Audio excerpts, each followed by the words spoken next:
ഇസ്രായേലിനെ UN അംഗത്വത്തിൽ നിന്ന് ഒഴിവാക്കണമെന്ന് അറബ് ഉച്ചകോടി ആവശ്യപ്പെട്ടു. 2 ആഴ്ചക്കകം യുദ്ധം അവസാനിക്കുമെന്ന് ഡൊണാൾഡ് ട്രംപ് പ്രഖ്യാപിക്കുകയും ചെയ്തു. 2 വിഷയങ്ങൾ ഇപ്പോൾ വലിയ രീതിയിൽ ചർച്ചയിൽ വന്നിരിക്കുകയാണ്. ട്രംപ് പറഞ്ഞിരിക്കുന്ന കാര്യങ്ങൾ ചോദ്യത്തിന് ഉത്തരമായിട്ട് പറയുന്നു. അവരിപ്പോൾ ഏറ്റവും അടുത്ത ദിവസം തന്നെ യുദ്ധം അവസാനിപ്പിക്കുന്നതാണ്. അവരെന്ന് പറയുന്ന സമയത്ത് ഇസ്രായേലിലെ പ്രധാനമന്ത്രി നെതന്യാഹുവിനെയാണ് ഉദ്ദേശിച്ചത്.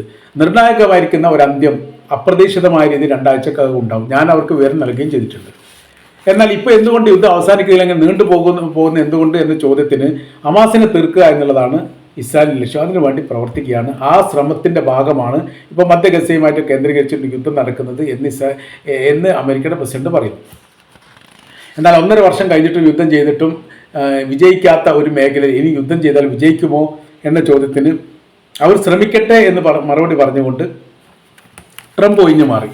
ഇതോടനുബന്ധിച്ചാണ് ഓർഗനൈസ്ഡ് ഓഫ് ഈ ഇസ്ലാമിക് കോർപ്പറേഷൻ എന്ന് പറയുന്ന OICയുടെ അടിയന്തര ഉച്ചകോടി ജിദ്ദയിൽ വെച്ച് കൂടുന്നത്.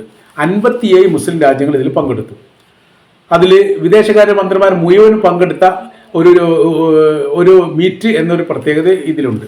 അതിൽ വളരെ പ്രധാനമായിരിക്കുന്ന ഒരു പ്രമേയം അവിടെ അവതരിപ്പിക്കുന്നു. ഇസ്രായേലിൻ്റെ UN അംഗത്വം റദ്ദ് ചെയ്യാൻ വേണ്ടിയിട്ട് പ്രമേയം ഐക്യകണ്ഠേന തീരുമാനമെടുക്കുന്നു.